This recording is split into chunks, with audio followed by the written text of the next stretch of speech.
Good evening and welcome to Separated by Water, the podcast for fans of English teams on this side of the Irish Sea.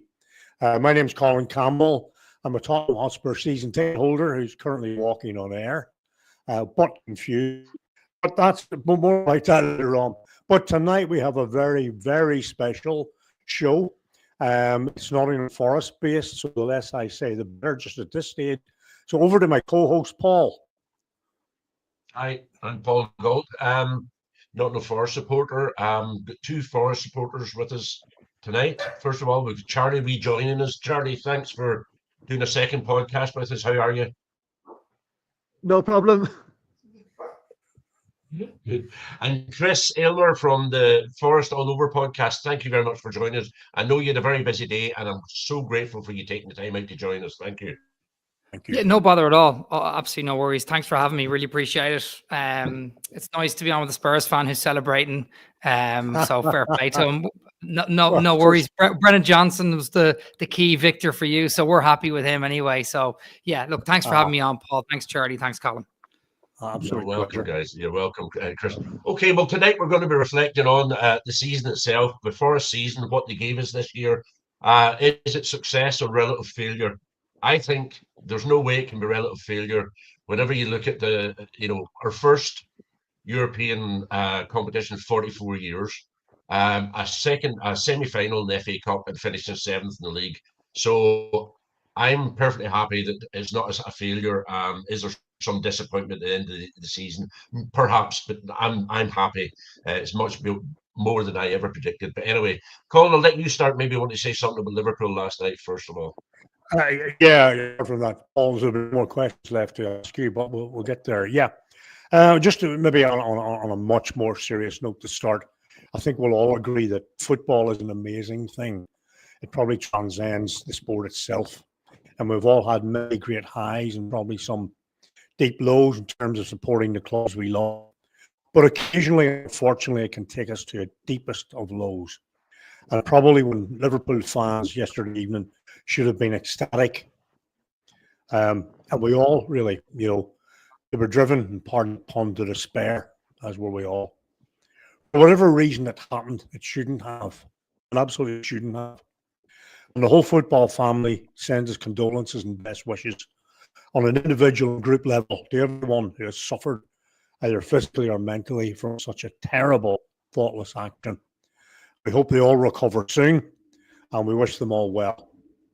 Football is bigger than this.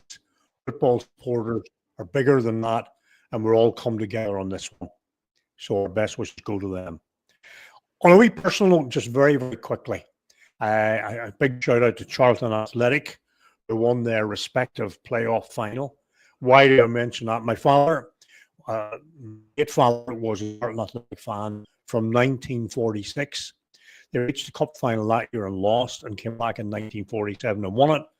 He thought he was up to a good thing, probably. These were the days when you listened on a wireless, which is a radio, which for the rest of you is those things with no keyboard and a thing you had to screw around until you got the sound.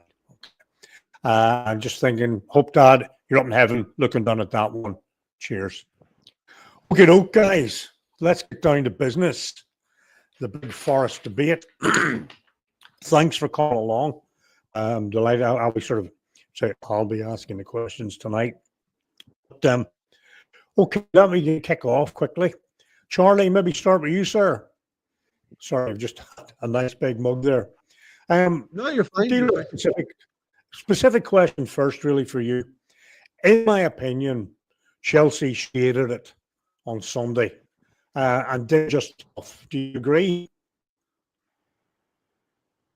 Do I agree? I thought in the first half we were going to win. We were playing so well.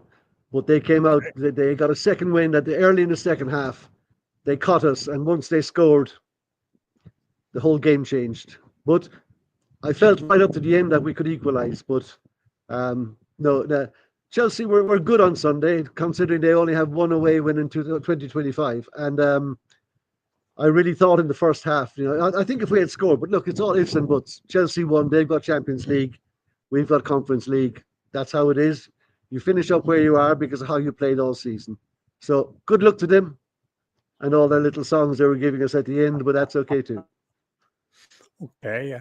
Chris, you're nodding there. Did you see it the same way on Sunday? Yeah, to a degree, yeah. I mean, like, I suppose I agree with Charlie that we did actually play well first half. It's easy to lose sight of that. I thought we kept our shape pretty well. They only had one real chance. That was Neto blasted over the bar. We had a couple of good chances. Sangari put Gibbs White through in that first half, and it was nicked off his heels by James, who played a really good defensive game.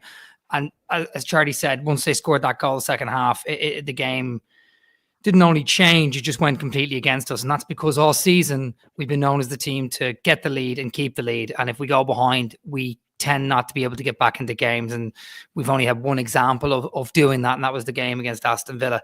So, or maybe Ipswich in the cup when we were 1 down and we came back in and went to penalty shootout. But look, that the real thing to look at with this is, how do Forest build for the future? How do we build next year? And how do we find a way of breaking down teams when they sit in their shape like Chelsea did? Chelsea just sat back and we'd no answers at all. And then you look at the bench and we didn't have the squad depth, and everyone knows that. So the question needs to be asked after that game, because that was a massive, massive opportunity for us. All the games went our way. And, you know, it's weird in a relegation season, struggling season, I feel like Forest might have even won that kind of game because they just go all in on it. And it just felt like just such a nervy, testy game. And we were just kind of waiting to nick the win 1-0, and they did, unfortunately. Yeah, that's probably the way I said Chelsea just did enough. Somebody was going to nick it, and they did. Chris, to stay with you there, you sort of looked at the season. To look at the season as a whole, would you agree, or which one would you prefer of these two statements? One is that Forest were playing as Forest do and really fell away at the end of the season with injuries and loss of form and all that. Or did they overperform for most of the season and find the true level more recently? But I think both are true. I think they overperformed for most of the season, for sure. But I also think that they fell away, and it wasn't just injuries. We had 1 or 2 injuries. You know, Aina was injured for a bit, Wood was injured. It was just, you know, I saw an interesting interview with Morgan Gibbs White just before the West Ham game, might have been just after. And he mentioned that, like, we had the players had fell away a bit at that point because they hadn't been in that position before. And that was before the last 2 games of the season. So it's just, they haven't got the experience, and we didn't have the weapons on the bench to bring on. So I think both are true. I think we overperformed. And then I wouldn't say we did overachieve, but I'd say the players deserve to be where they are. They deserve to be the top half of the table because they performed so well. But we overperformed and we fell away at the end of the season. And to be honest, it was quite shocking how we fell away, because there was a point where we only needed to win roughly 45% of our games left, and we couldn't even do that. And that was the big disappointment. Okay. Paul, I'm just wondering, hearing all that, the recent form, the last 6 or 7 games, could you sum that up for us? What happened? With great grief, but I could actually put it down to a pinpoint of time. I was at the Leicester match. I was 2 rows behind Charlie, and we were 2-1 up, and they scored. And Charlie looked round at me with this knowing look in his eyes, and that's the way I felt. 53 years supporting Forest. These are the things that they do. This is the things that Forest do, and it's what happens to us as supporters. We lose, or it just breaks you every time. The minute that goal went in, I knew that our season was effectively, because them 2 points that we lost would have been the difference in us getting Champions League and not. And when Charlie looked round and gave me that knowing nod, I felt exactly the same. And I don't know if that's what you were meaning, Charlie, but that's what I took from it. I think it's still an incredible season, Colin. I really do. I think it's an incredible season. I accept and given my team finished 17th, I do. We'll just sort of unpicking it a little bit here to see where we were. I mean, from my point of view, for what it's worth, I thought that the terrible result was at home to Everton. You know, I was at that game. I didn't see that come at all. That was last goal. No, I know Moisey has done his business with Everton, and he was always going through, but I was sort of annoyed about that one. And probably the other thing was, and I've been a great advocate of him, as Paul knows, Chris Wood. I think he has been brilliant this season. I think maybe he just goes straight up a wee bit towards the end. we are where we are. Look, I'm going to ask all three of you this one at a time, obviously, briefly, because we've covered some of the points. On a scale of 0 as a disaster of a season, Man United kind of thing, no offense, or 10, you're in absolute heaven, where would you score? What are your feelings about it and your objective assessment, given that the two can sometimes be different, Paul, could you ask you first of all? I'll let Charlie go ahead with that one first. Go ahead, Charlie. All right, okay. Okay. Well, I think it's been a fantastic season. I am actually, like last July, August, people were telling me, relegation, favourites for relegation, all that sort of thing. But I suppose we forget that towards the end of last season, we played some good football.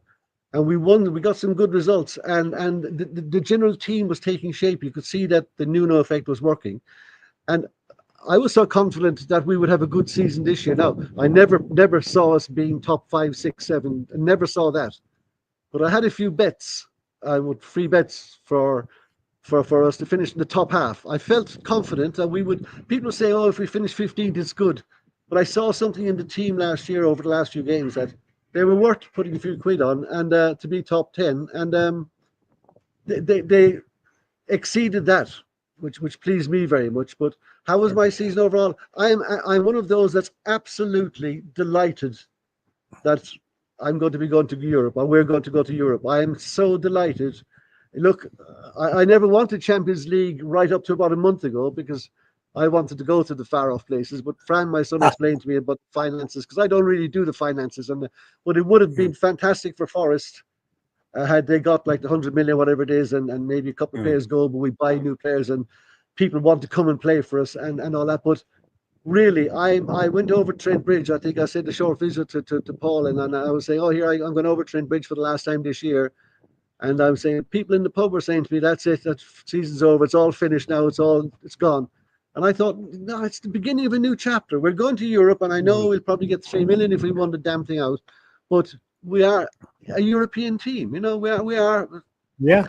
I would never say never. I asked some people after the game, would you prefer that game was the game we were fighting for relegation?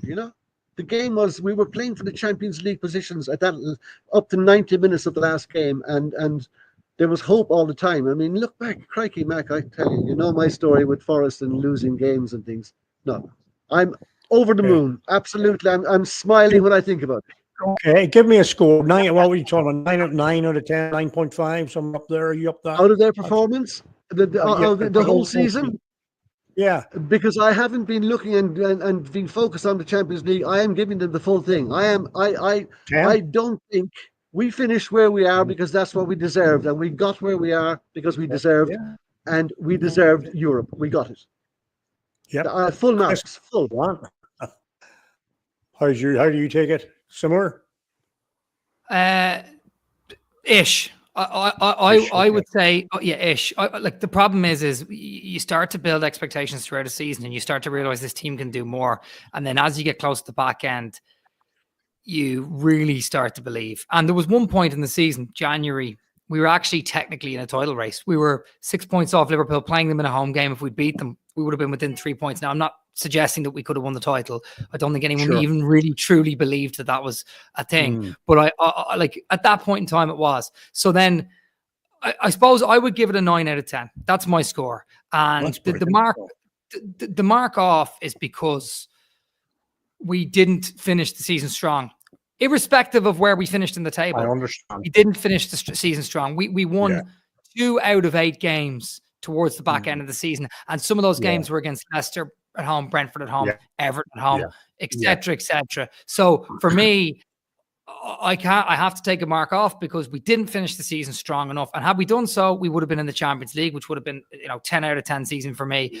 But I have to go. And even scoring a late goal against Chelsea would have given us Europa League, which is the second tier, obviously, European competition. So for me, 9 out of 10 is kind of where it's at.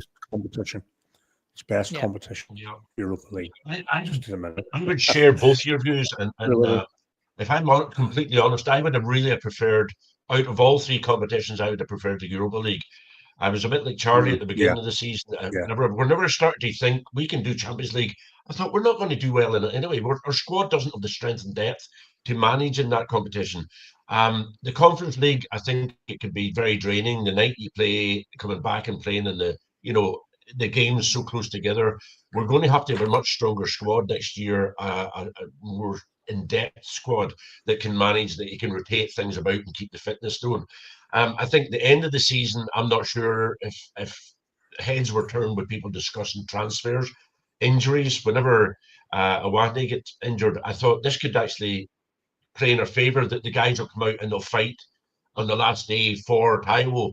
But it didn't happen. It was a bit flat on the final day. So I'd have to go with 8.5, something like that there. But overall, It was a good season, great season. Well, those are very high scores, guys. It's something, Chris, you'd mentioned, probably I was sort of thinking about subconsciously, even when putting questions together.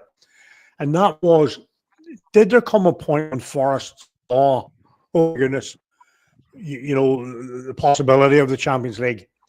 And at that stage, it's like, you know what, if you play golf, 5-foot putt, which normally you'd sink, but all of a sudden it's for the championship and the hands tighten, and everything becomes more difficult. Everything becomes more conscious. That which was free-flowing for a long time, all of a sudden becomes a bit more deliberate, a bit more conscious. And I wondered, did that happen to Forest at some stage? Did they think, we can really do this here? And in doing so, nearly got in their own way. Is that fair comment? Yeah. Probably, yeah. Okay. To a degree, yeah, definitely. I mean, look, there wasn't, some of these players are misfits from other teams. They're all great players, but Elanga wasn't wanted at United. Hudson-Odoi wasn't wanted at Chelsea. Anderson was wanted at Newcastle, but he came in obviously for PSR reasons. Sells wasn't wanted at Newcastle, moved out, went into somewhere in Europe, and then came back. So, these players haven't been in a position in the Premier League, which is the best league in the world, fighting at the top end. And the pressure was off until people started talking about us.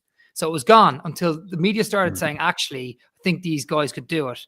And we actually had a dip early on the second half of the season, lost to Fulham, Bournemouth, Newcastle, 3 out of 4 games we'd lost. We just scraped by Southampton. So we actually had a dip in form then. But when we won those 3 games, Man City, Ipswich and United, people were talking about us as if we were a deadlock. And I think, I wouldn't say the players panicked, but I think mentally they just didn't know how to see out games. And I think, like you said, with the 5-foot putt, it becomes, like it's 20-foot putt. I think that did happen to a degree. And I think the players probably know that. And we need to make sure it doesn't happen again. And very similar trajectory to Villa when they got Conference League that first year. The second season when they made Champions League, they actually didn't win any of their last 4 games, I don't think. So they nearly bottled the Champions League themselves, but they just about got in. So look, we'll see how it goes. But yeah, I agree.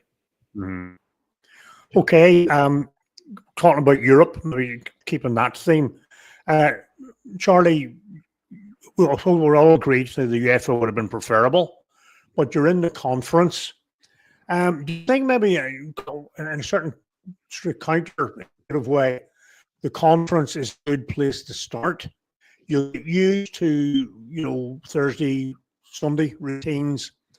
The competition may be a wee bit weaker, but you'll get used to the new routine of Europe, assuming that's going to be where you'll be for a few years. Well, I agree entirely. I think the conference, as you guys have been saying there now, we dipped towards the end of the season, but we just didn't have the squads. We just didn't have the players. We had a good 11. We had a good 11, maybe one good sub, but we didn't have anything after that. The conference for me, the reason I mean, obviously my own personal thing is I just want to go to Europe with Forest, but the Champions League would have been absolutely fantastic, going to the big stadiums and all that, and the money and the players it would attract. But for me, the conference, or even the Europa, had we got it, we would have more of a chance. I'm working out in my head that with the conference, we have to play a 2-legged semi-final, a 2-legged playoff in the end of August, 21st and 28th. So one of those is a game away. Then if we qualify, then we got 3 more away games in Europe, which is 4 games.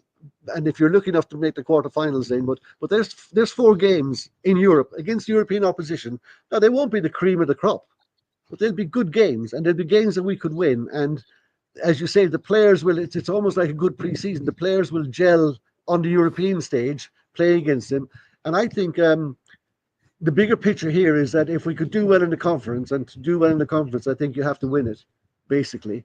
But if you could win that, then you're into the next stage. But my big fear is that we will get caught in the trap of this European stuff, and we're back fighting relegation. That is the big fear I have. Is that? I agree. It's the only fear I have. It's really the point of my question, I suppose, that hopefully the Thursday, Sunday routine won't be maybe theoretically as exhausting playing some of the lesser lights. Yeah. One thing I would say, I'm of an age where, on a personal note, I find some of the great romantic names from years ago, Hanve or Florence Bacchus, or some of these ones, Saint Etienne, not the new boy, the PSGs or the Constants, the Reals, some of Gornick, some of those teams might be in the lower league, and very exciting. Teams with great history as well. Very exciting to see them. I hope the Forest do it. Well, I hope they win it, and I hope that they see this as a trial run for bigger things. Better things, hopefully. So sort of, we're talking about the bigger picture now and summing up, how everything looks. We talked about the end of the season, the fall or otherwise, and how we're all very happy. Well, we've got 8.5, 9, and 10 out of 10. Like many teams, Forest will probably have two challenges. The first will hold on to some key players. Now they've made a name for themselves. How do you prevent the vultures from landing? Can't. Oh, sorry. No, go ahead, Charlie. You go ahead. Go ahead. We can't prevent them. We can't. The simple fact is we can't. We can't prevent that. They've made their names, and players' heads turning. Yeah, I understand, and we all they're kissing the badges. But at the end of the day, I was a plumber. I had to go out and feed my family and pay my mortgage. These guys are just on more money, bigger house, bigger mortgage. But at the end of the day, they're going to work to earn money. I'm sure when they go out on a Saturday, while it's fun, we don't see the hard work that's put in during the week. So it's a job for them. If you want the names, I think Morgan Gibbs White could go. He could go. Yes. Murillo could go. Players like that could go. But the way I look at it, because I have this kind of positive thing about Forest, if we sell Gibbs White, Murillo, whoever, we are going to get far more than we paid for them. So we have money to invest. But what I want is I want, rather than being sad to see them go, I'm more worried that the money we get will not be invested to better the squad. If we can better our squad with the money we get from either of those players, if they go. Murillo posted a thing a couple of days ago. Thanks for the support. See you all in August. So that's a great sign. But well, that's good. Yeah, Let's see what happens. Yeah. Sure. Okay, Chris, do you feel similarly, or are you? Yeah, a wee bit more. Yeah, no, I do. Look, one of them is probably going to go. More than likely, it's going to be Morgan Gibbs White. Man City have been circling him for a while. The real thing is, as Charlie said, where do we reinvest and how do we reinvest? And for me, you got to look at Aston Villa. In January, I thought they were mad getting rid of Duran. He went, and I thought, gosh, they've got Watkins left over, and that's it. And then they reinvested in quality and quantity. Asensio, Rashford, Malin, all these players came in, and they made a massive difference at the end of their season. Gave them another push to get towards Champions League. They ended up finishing above us, and they got the semi-final of the FA Cup like we did. But they were also playing in Europe against Paris Saint-Germain. So they were fighting on all fronts, Villa, and they did it because they brought quantity and quality in at the same time. If we get rid of Gibbs White, he's our sort of Duran. I mean, he's even more than that to us. He's really our Morgan Rogers in comparison. He's our 10 and he's our creative spark. Yeah, sure. We're never going to really replace a generational talent like him if he does go. We're never going to replace that. The only way you can do that is by being smart, and then in a few years' time, you find another sort of Morgan Gibbs White. But for now, I think just make sure we get the quantity in the squad, because if we're doing the Thursday, Sunday thing, we don't want our bread and butter, our league form to slip off. And I know you being a Spurs fan, you saw that and found it very difficult. And now that you've won the Europa League, yeah, fair enough. You probably feel good about it, but you don't want to be going back there again to the well and going back and we don't want that either. We don't want to be back down there in the scrap. no. I totally agree with everything you said. Well, one kernel of hope I would send and ask Paul's opinion on it is that as far as finished as high as they have, there are fewer teams who can actually come and cherry pick them, you know. So you maybe got your cities, you know, who are there, possibly Chelsea. I don't know who Chelsea are anymore. Liverpool, you know, Arsenal perhaps, and maybe Real Madrid are the usual suspects. So I think the helpful thing is there are fewer teams that can actually see Nottingham Forest as easy pickings, and I hope that will be good. I do anyway, you know. Paul, anything Well, you've been you have to remember, if you'd said to any of us 5 years ago that these big teams would be looking for any of our players, we would have laughed at you. 5 years ago, we'd have said, no, yeah, no. We're not in the Forest. sure, We're down there. yeah, We now have these teams circling, looking for the big players, and that means we've got quality players there.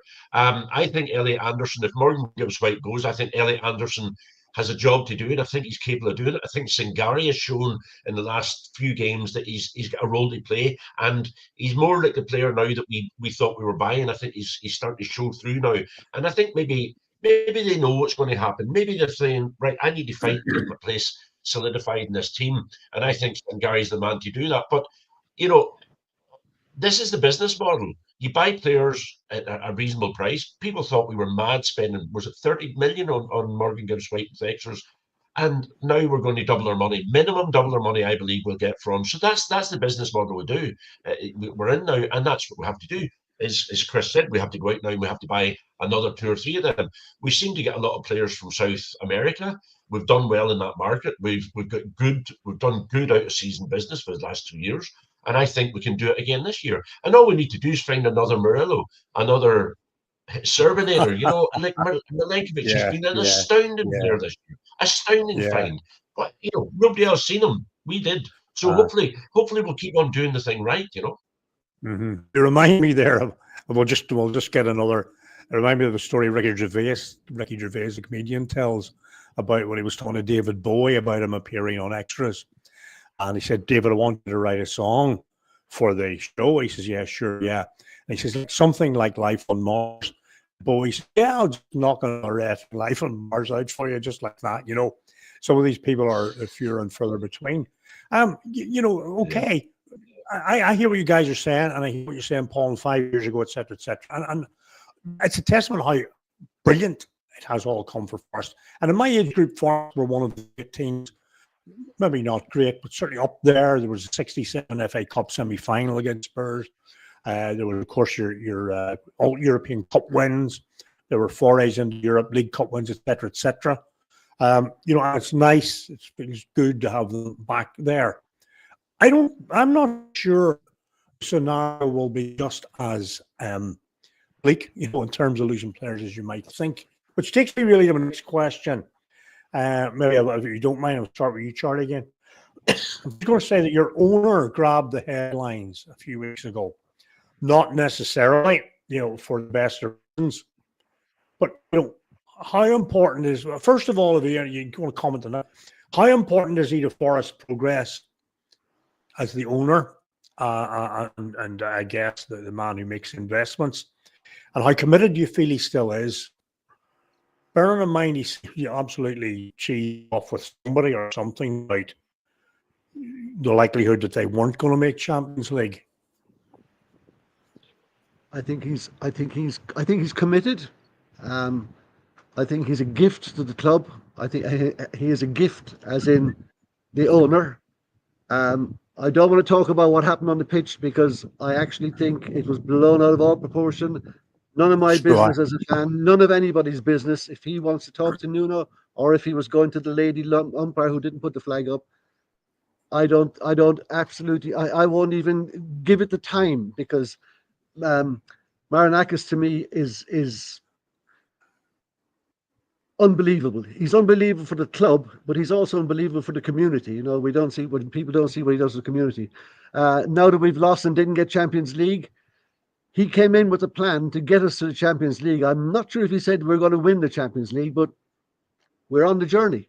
This is the journey, you know. We didn't quite make it there. Well, I bet Marinakis didn't think we'd be fighting for Champions League at the beginning of the season, But we've taken the first step. Look at Olympiacos. Olympiacos just won. Was it last year they won the? What did they win? Was it the conference or the Prim or the? It was conference. Yeah, and they're on that journey. We're on Yeah. a similar journey, and I think Marinakis is probably more. I think he's more important than Nuno. That might sound like a strange thing to say, but we had Stevie Cooper. No.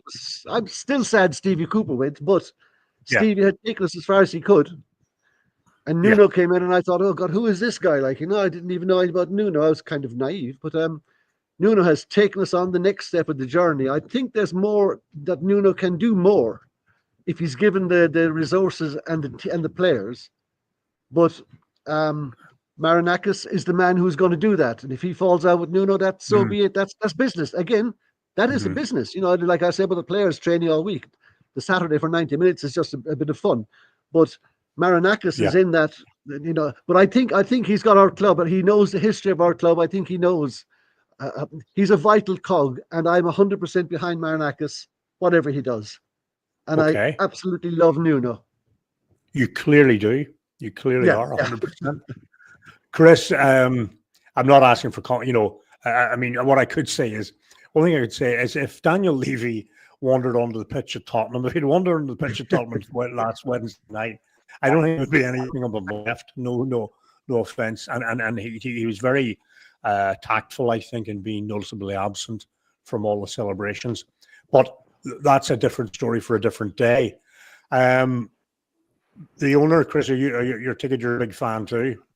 Yeah, massive fan. I mean, since he's come to the club, he's been brilliant. He's invested heavily. He's committed to the club. He may have a slightly unorthodox way in some people's views of dealing with certain situations. But look at the owners around the league, and you look at Man United, how disappointed they are with their owners, siphoning money out of their club, apparently. Like, that's what Man United fans are saying. So like, I'm happy he's investing in the club, and if he goes on the pitch, and as Charlie said, I don't really think there's any need to talk too much about it, because it was blown out of proportion. And I do back the owner, and I back Nuno as well. And if the owner he's not immune to criticism either. If he makes a bad decision, we'll of course call it out. But in my opinion, he's done everything so far in his power to get us to where we are. And I also was worried about losing Steve Cooper, even though we were in a bad run last year. And Nuno came in, and the owner knew best, because ultimately it's proved this season it was definitely the right decision. So I back him 100%. Good stuff. Paul, do you see the owner continuing to invest at the pace he has been doing, maybe even a greater thrust now that he's had a taste of it? Or do you fear that he might retract a wee bit?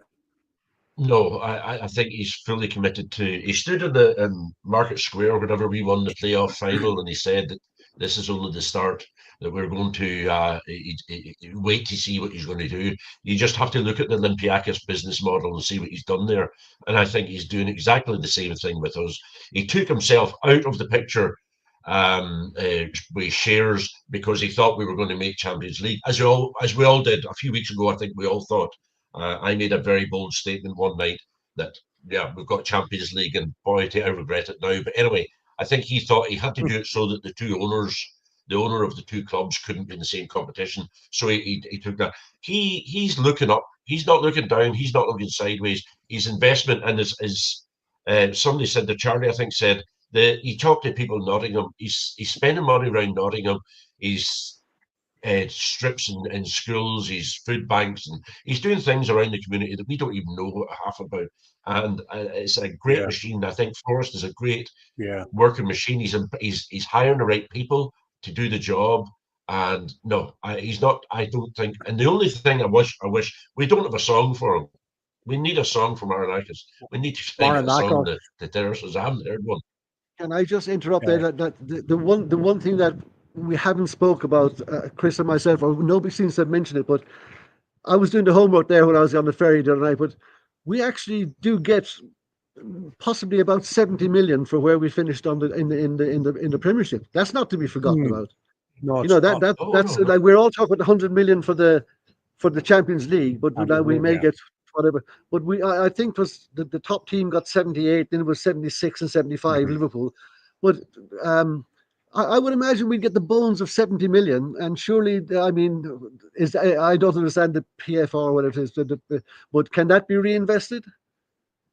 Are we allowed to reinvest that without getting in trouble? Yeah, as far as I understand it, yes.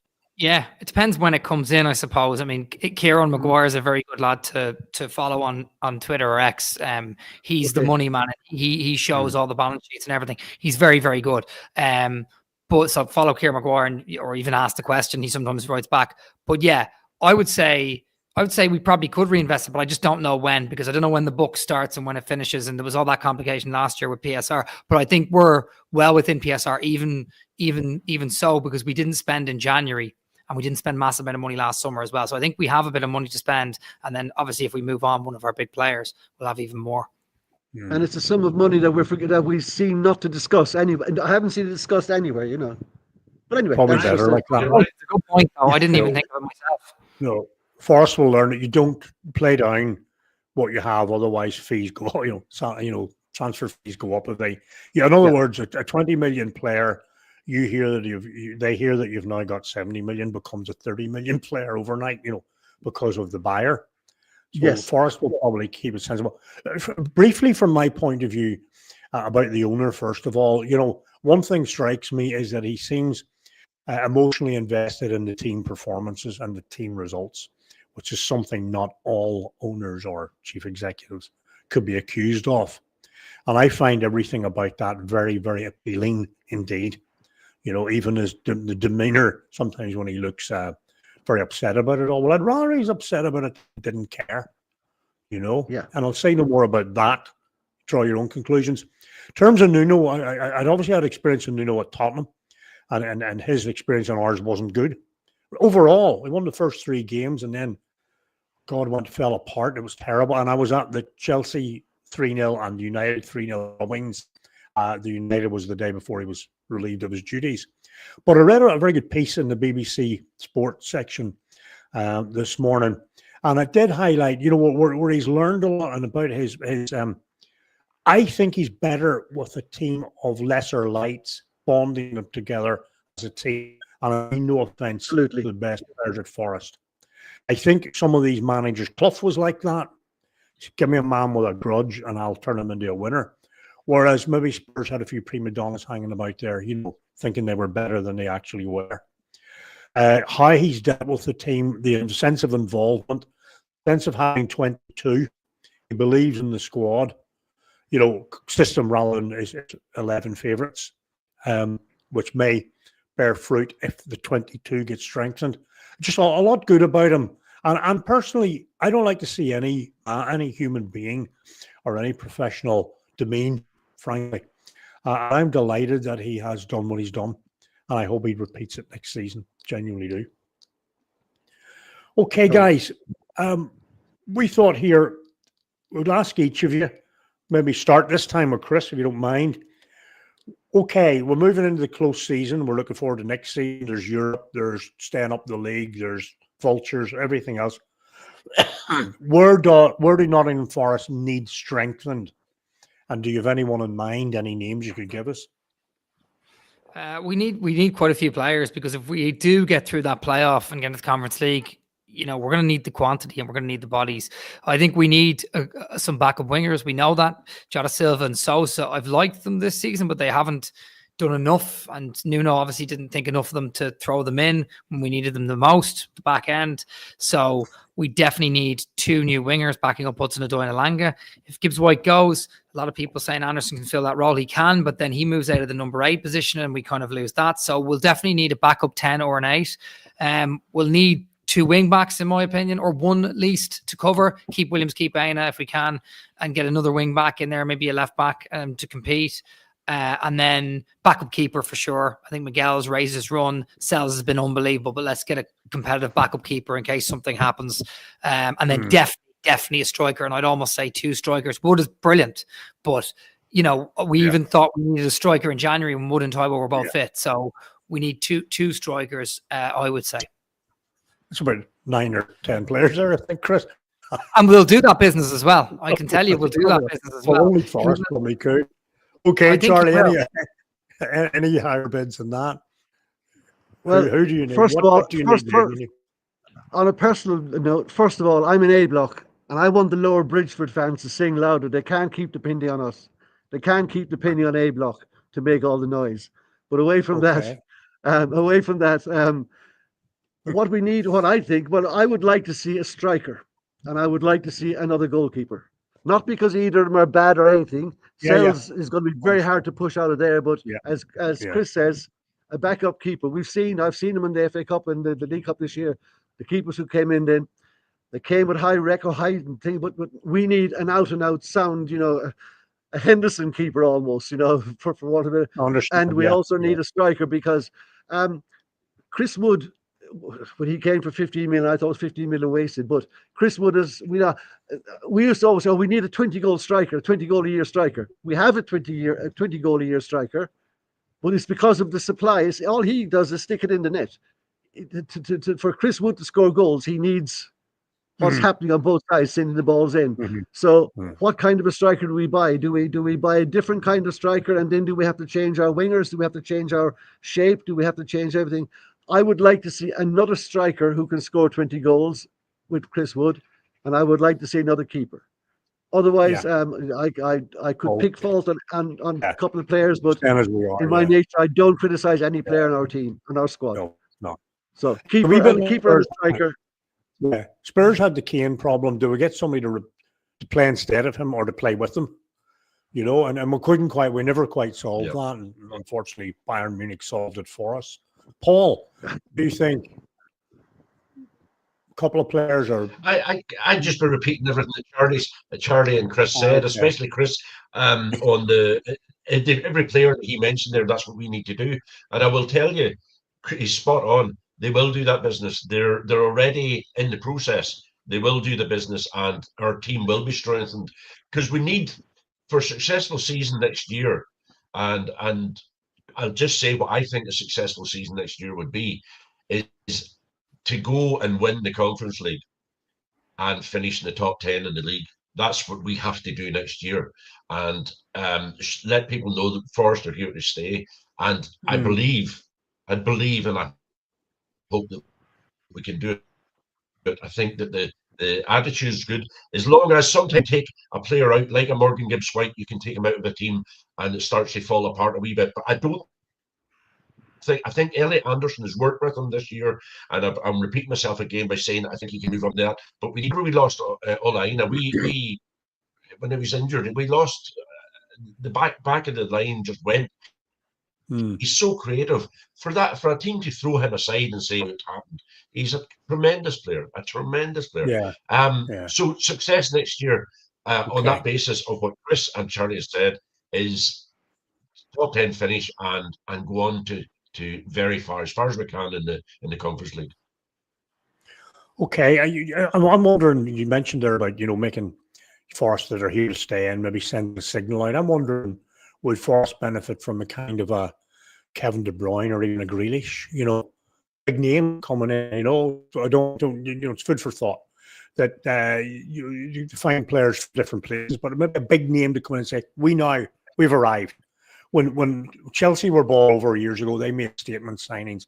They bought Varane from United. They bought, Etienne from Real Madrid. The big things were there at the time. They made that statement. It's up to Forest. I know they'll do the right thing. Guys, we're coming towards the end. Just very briefly, I'll ask all three of you. I'll just start at my top left with Paul. Very briefly, what will represent a successful next season, 25-26? Represent. I just answered that. I jumped the gun on that.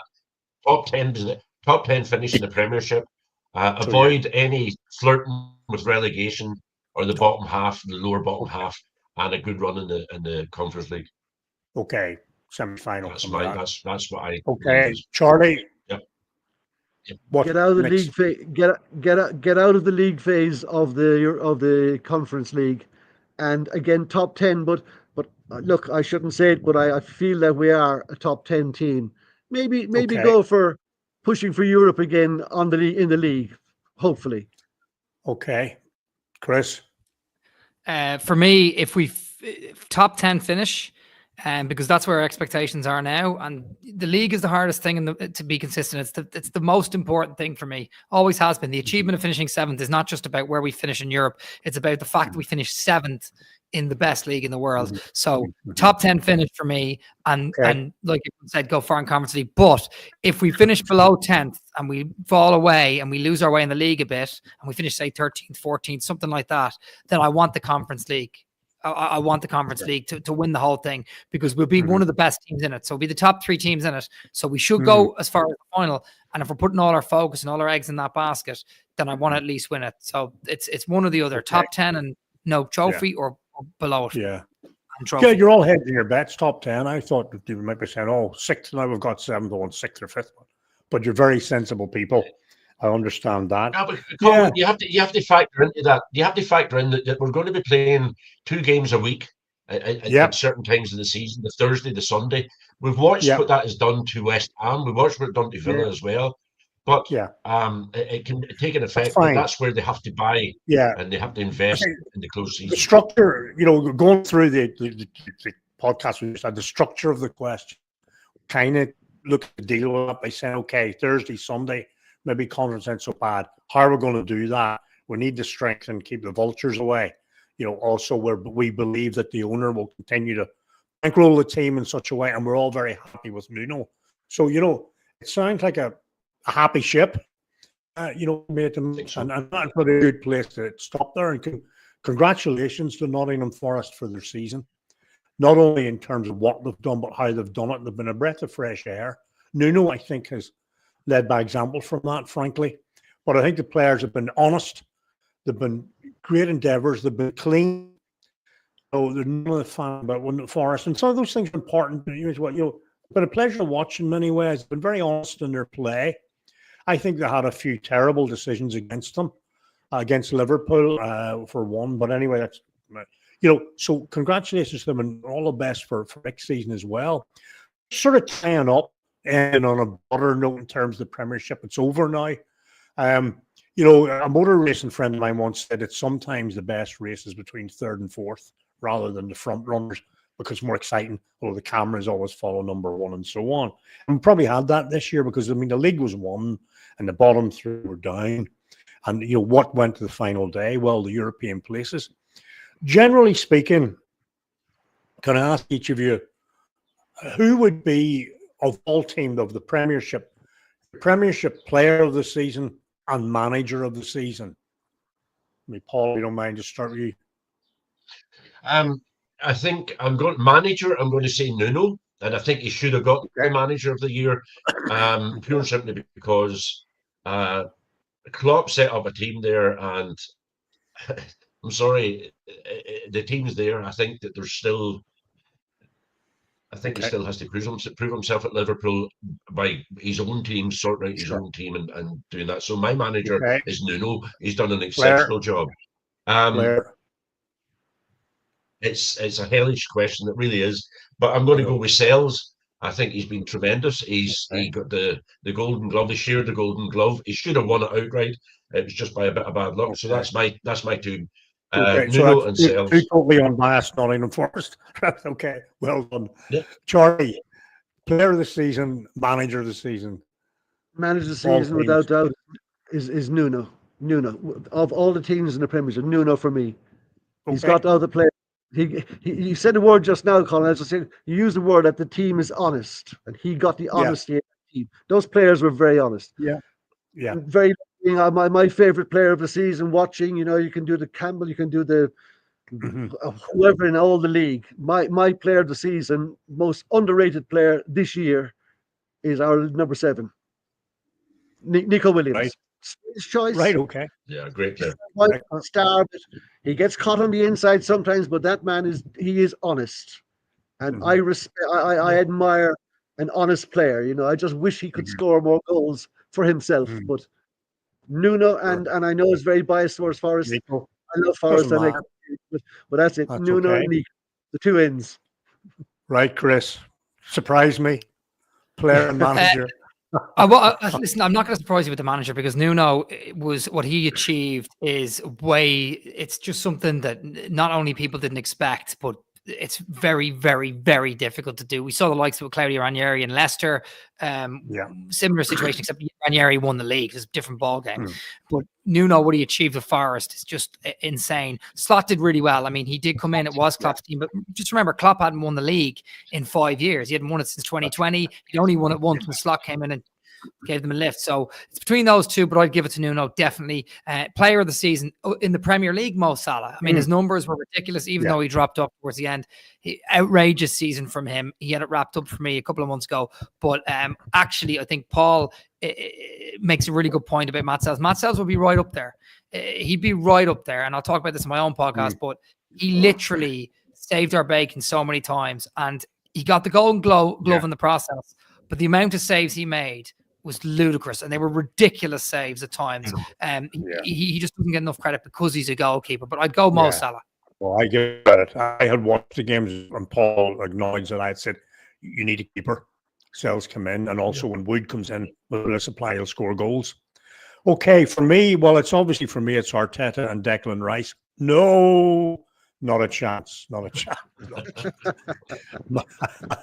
My player of the season has to be Salah for me, and I say that objectively. And that's that. For me, manager of the season, this is a strange one. Glasner of Crystal Palace. And why, briefly, why? I remember doing a note of concern feature on our podcast where I had him down. I think it's 3 points after 8 games. And he was right. But then we looked a wee bit closer. There were injuries, and he said it's time for hugging players rather than chastising them. And not only have they won the FA Cup, they've played extremely well. They drew at Anfield, they won at Tottenham. I know everyone does that, but still. And they've been very good to watch. Now, I fear that they will be cherry-picked a wee bit, but mine goes to Glasgow. So it's really what I can say there. Yeah, well, just doing my best on that one. So, okay, guys, thank you very, very much. I really enjoyed that. It was very enlightening, very encouraging to hear such positivity from football fans. I really enjoyed that, and such knowledge and devotion. You know, okay. Paul, anything you want to close up with? You could talk about next week. Yeah, a couple of things. Next week we'll just cover will be Liverpool. We'll have a friend of both Charlie and mine on, Timmy O'Sullivan, along with Paul Canning is there. Timmy O'Sullivan, unfortunately, was at the celebrations last night, but he's safe and well. We're glad to hear. So we'll do a Liverpool special next week. Before I go, Chris, you're closing down your podcast, are you, or what's happening?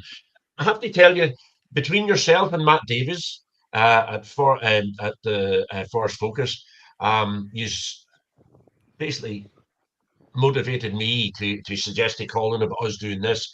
I could wax lyrical about Forest all day long, every day, and I loved your podcast. And I'm sad to hear after this 200th episode you're closing out. Yeah. But would you tell us a bit about your podcast journey before you go?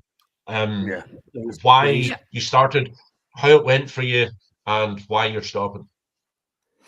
So yeah, look, we're basically, we've been doing it for 5 years. The whole point of the podcast was to bring fans from different parts of the world together. Forest fans. I lived in Toronto at the time. I'm from Dublin, but I lived in Toronto at the time. My mate was living across the water in Nottingham. He's from Nottingham. It was between there and London. And it was during COVID, we just started doing it. So we got guests on from different parts of the world, Hawaii, China, Chicago, wherever. Fans who were setting up fan groups and starting stuff in different parts of the world. And it was kind of just bubbling up. And, you know, I even started to go to like Villa and Spurs fan groups in Toronto and noticed there was other fan groups doing things. And I went to the Forest Toronto Tricky Trees as well, and the Toronto Trickies. So, you know, there was a lot going on, and we decided to build this sort of podcast based around that sort of idea and get guests from different parts of the world on. We did that, and then obviously, you know, you have to fill the time, and it became me and my co-host Matt arguing the whole time about Forest. So the podcast swings between people in different parts of the world and me and my best mate hating each other but loving Forest together. But ultimately, 5 years is a long enough time. We can't keep the weekly show up. We will probably show up with a bonus episode once or twice next year. I don't know when, but we're not going to be doing the weekly show anymore. So we have to end that. I'll keep promoting Forest all over the world, fans, on the social media stuff. But the last episode is coming up in the next day or two. The 200th episode. Yeah. So it'll be our last weekly episode, so to speak, and it's a good way to go out Forest in Europe for sure. You'll all be very welcome Well, with us. it's given me many hours of entertainment and fun. And I have to say, I've said it to you in text and one thing there, you let Matt away with nothing. You bury him every time. He deserves it. It's just a great approach. It's a great approach to a podcast. Guys, thank you very much. Charlie, thank you. Anything you want to add before we go, Charlie? No, listen, it's great to meet Chris again. Chris, I vaguely remember meeting you in the plane, and we had a very brief conversation because I said I'm from Cork, and I didn't realize actually that you were a podcaster because I'm not into podcasts. I don't, you can't believe the work that Paul had to do to get me on. And even before we set up this evening, like nerves get to me before the event. But, I'm really enjoying being the guest on here and having the crack and things. And Chris, I found your conversation really good, and I'm disappointed that you have to give up. But what an achievement! 5 years and 200 episodes. Congratulations! Man, that's great. That's like a footballer playing for a top team. Well done. Well done to you. Well, thanks very much. And like I said, we might come back with a bonus episode in Bratislava or Estonia, or hopefully Leipzig if we make the final. I'll be there. Leipzig. That's the one. That's the one. Yeah. Book your accommodation and Airbnb, or with an option to cancel if you don't get there. I've mine. Yeah, do it now. Don't do what I did. Yeah, no, book your accommodation now. Guys, thank you very much. Chris, anything you want to add before we go? No, look, just thank you, Colin, for having me on. Thanks, Paul and Charlie. It was I did meet you on a plane. I think it was on the way back from beating Man United, actually. So I think it was a good one of those games. Thanks very much. Really appreciate you having me on, and keep it going. And you'll see me on other podcasts as well, I hope. And just thanks a million, and best luck for Spurs. Fair play to you. I'm absolutely delighted you beat Man United and ruined their season. Yes. Yeah. Okay. Yeah. Thanks, everyone, and see you soon. All the very, very best. Yes, guys, thanks very much. And we'll see you next week with the Liverpool special. Thanks, guys. Very grateful for you coming on. Thank you very much. No problem. It's been fun.